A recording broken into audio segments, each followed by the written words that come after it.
Alors salut à tous, alors ça faisait longtemps que j'avais pas fait de vidéo sur la plateforme Realty, puisque pour l'instant tout se passait correctement et se passe toujours correctement.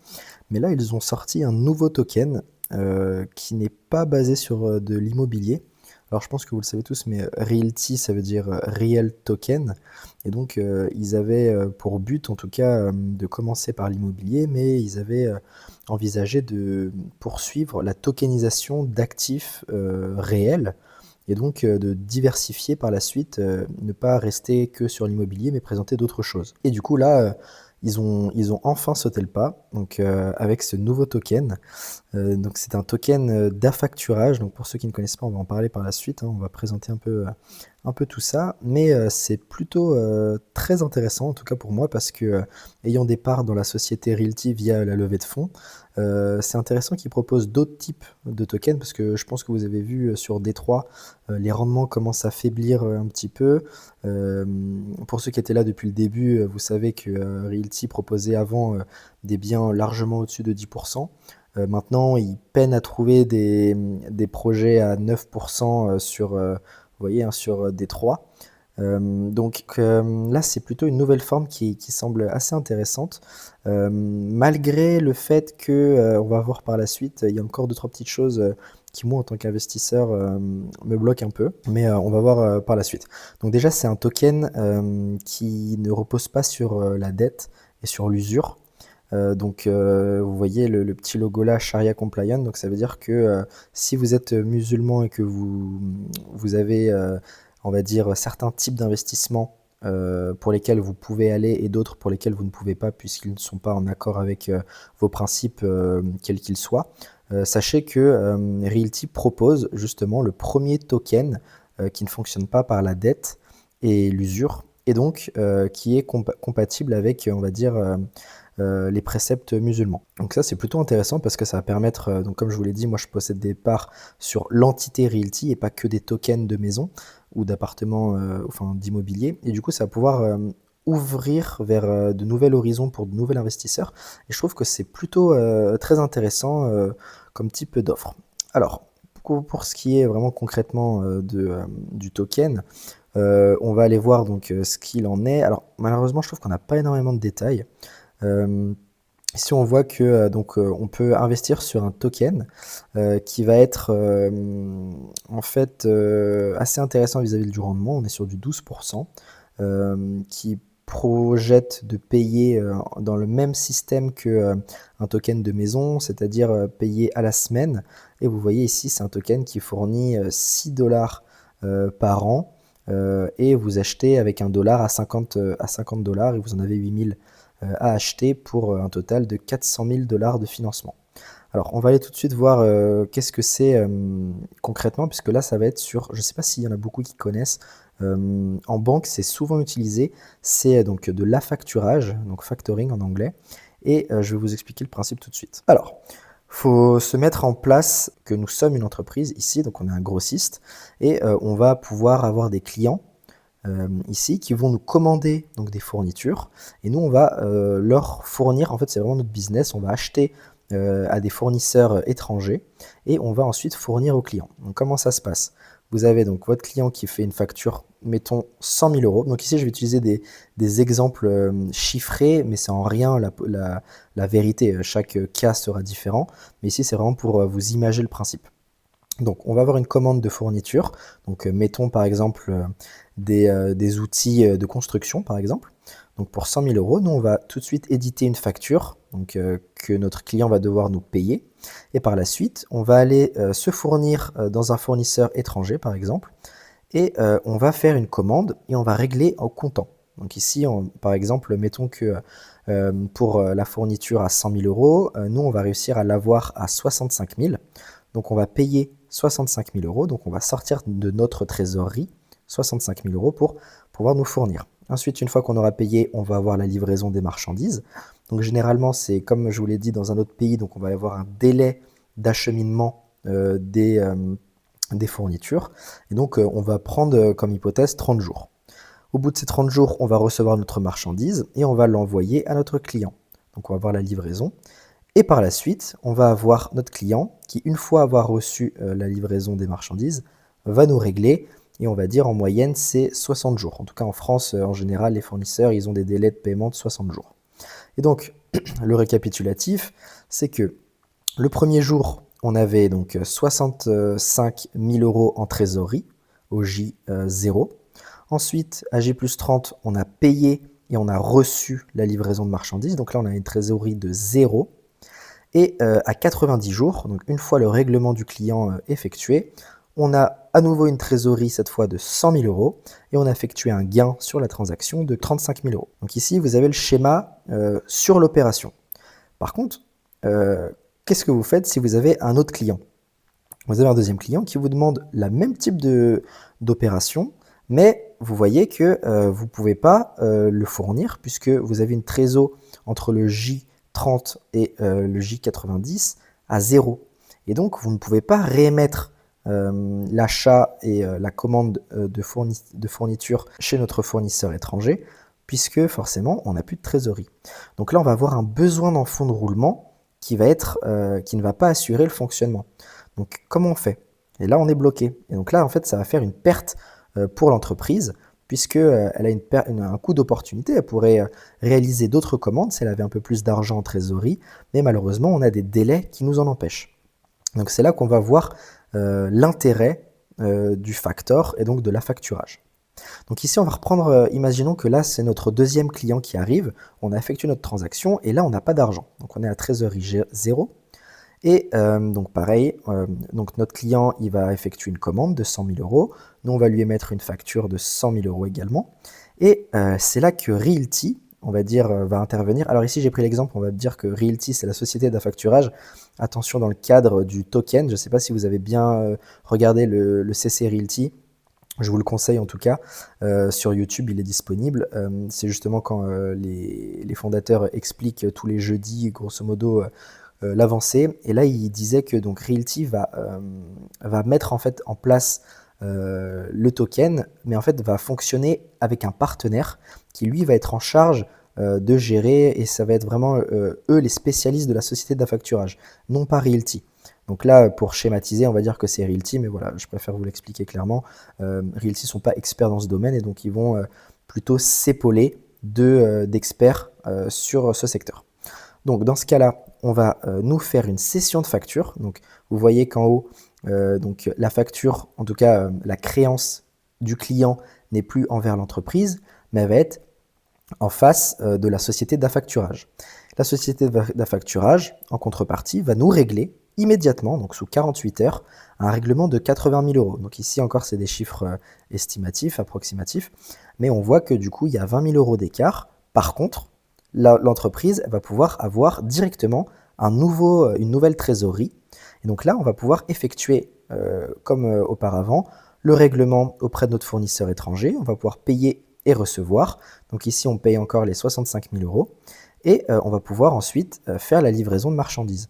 Ici, l'entreprise, elle va avoir un gain de 15 000 € sur la transaction, donc ce qui est un peu plus faible que tout à l'heure, mais elle peut réaliser immédiatement cette opération-là.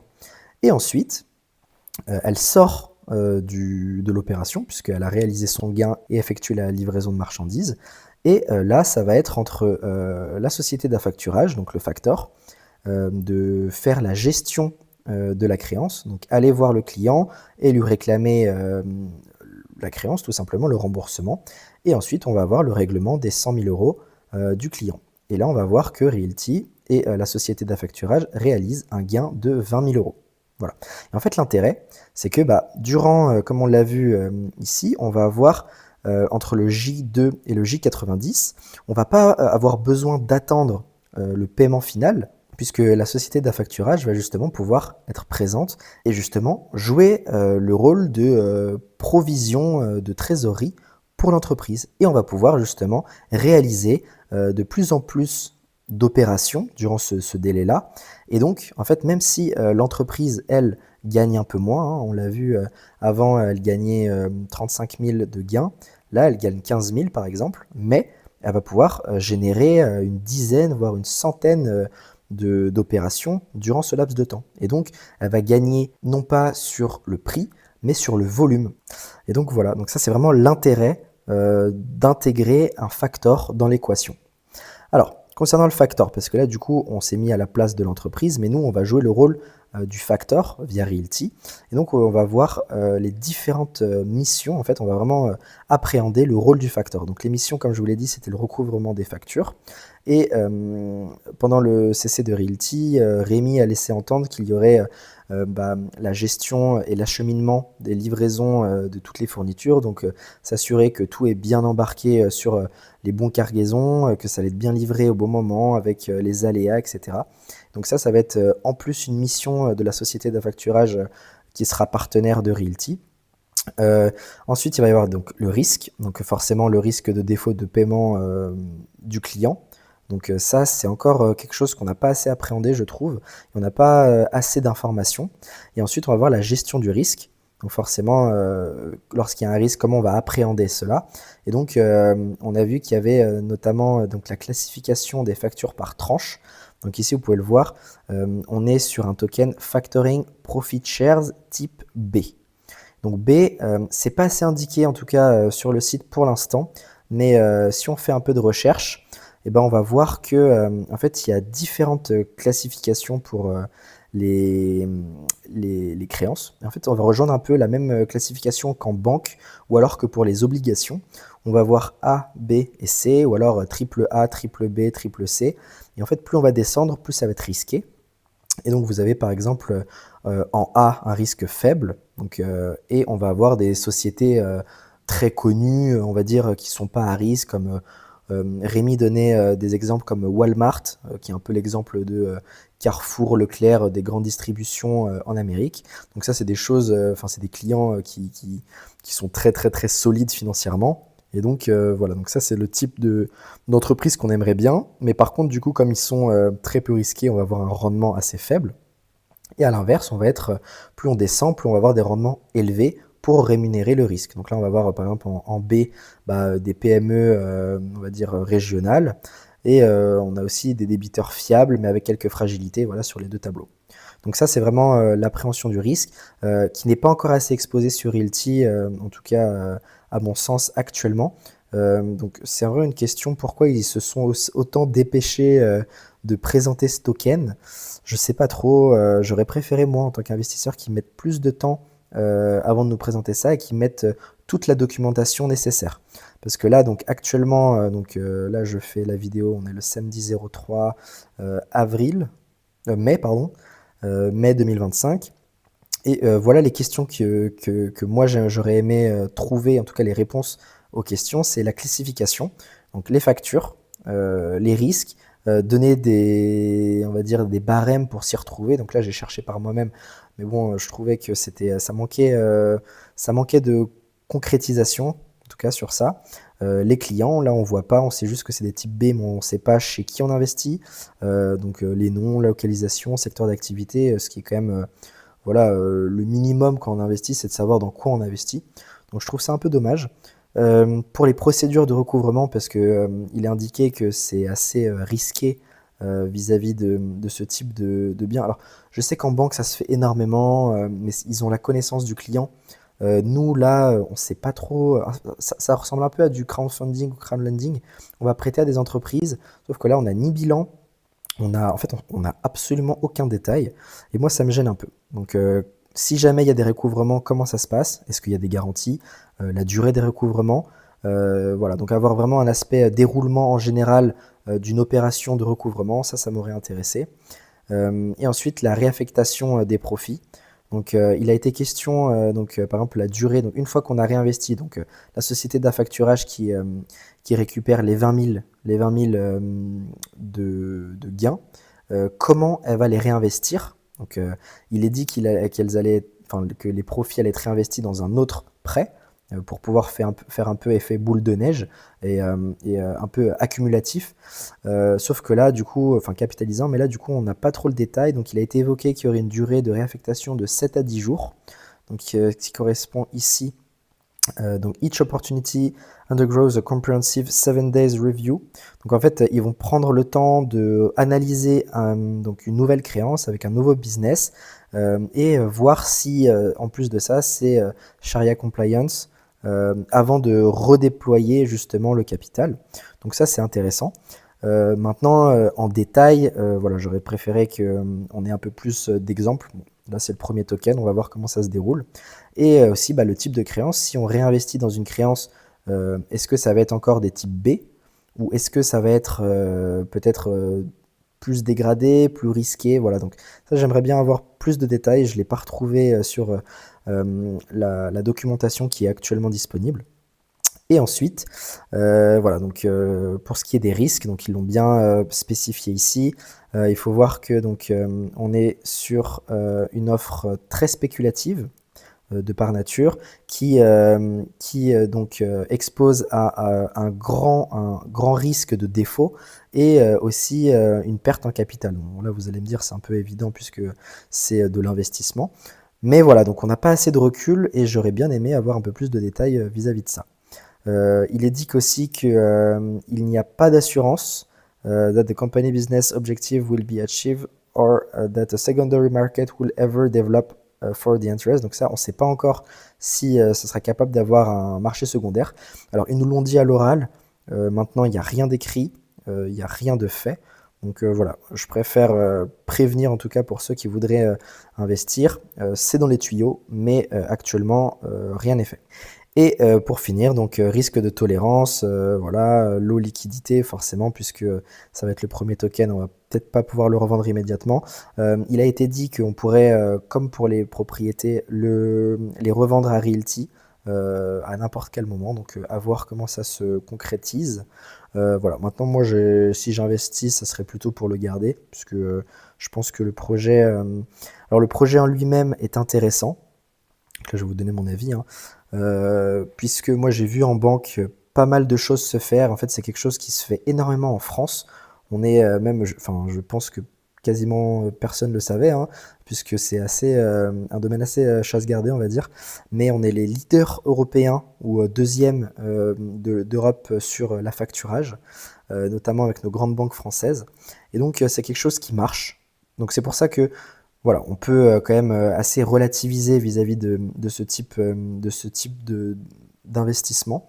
Maintenant, voilà, je trouve que malheureusement, on n'a pas assez de documentation, pas assez de recul. On sait seulement que ça va être sur des entreprises panaméennes. Donc, puisque via le canal de Panama, il y a énormément de flux de marchandises qui passent au travers de ce canal. Et donc, vous voyez bien que ça se prête énormément à ce type de business, puisque on a besoin de trésorerie actuelle. Donc, on va dire que l'avantage, c'est qu'il y a une vraie demande, donc on est sûr d'avoir énormément de crédits et énormément de créances à financer. Maintenant, tout va se jouer sur le couple bénéfice-risque, bien sûr, rendement-risque. Et donc, avoir plus, à mon sens, de détails sur quel type de créance on va investir, quel type de société on accompagne, serait beaucoup plus intéressant. Donc moi, en toute transparence, hein, moi j'ai acheté 2 tokens sur ce premier investissement. Non pas parce que le business était très bien expliqué, mais plutôt parce que je fais confiance à Realty. Je trouve qu'ils ont su démontrer au fil des années énormément de résilience vis-à-vis de leur marché, d'adaptabilité, et je trouve que voilà, donc c'est quelque chose qui me tente, et surtout avec Realty comme on va dire comme maître d'œuvre sur ce domaine, voilà, ça m'a donné envie de tester. Donc j'ai mis 100 euros, 100 dollars dessus, et on va voir comment ça se comporte. Bien sûr, je vous mettrai au fur et à mesure de si jamais on a plus d'informations, si jamais on a plus de, comment dire, plus de recul vis-à-vis de ça, je vous redonnerai mon avis. Mais voilà, là j'avais envie de lancer sur ce projet parce que je trouve que c'est intéressant, ça va pouvoir ouvrir de nouvelles perspectives vers de nouveaux clients avec les Sharia compliance. Et donc voilà, donc on va voir ce que ça donne. En tout cas, moi je vous recommande de tester, mais bien évidemment, prenez le temps de vraiment analyser les choses de votre côté. Et puis nous, on se retrouve dans une prochaine vidéo. Allez, ciao! Donc, si t'es curieux, ou si ça t'intéresse, je te laisse t'asseoir et on se retrouve dans la prochaine vidéo.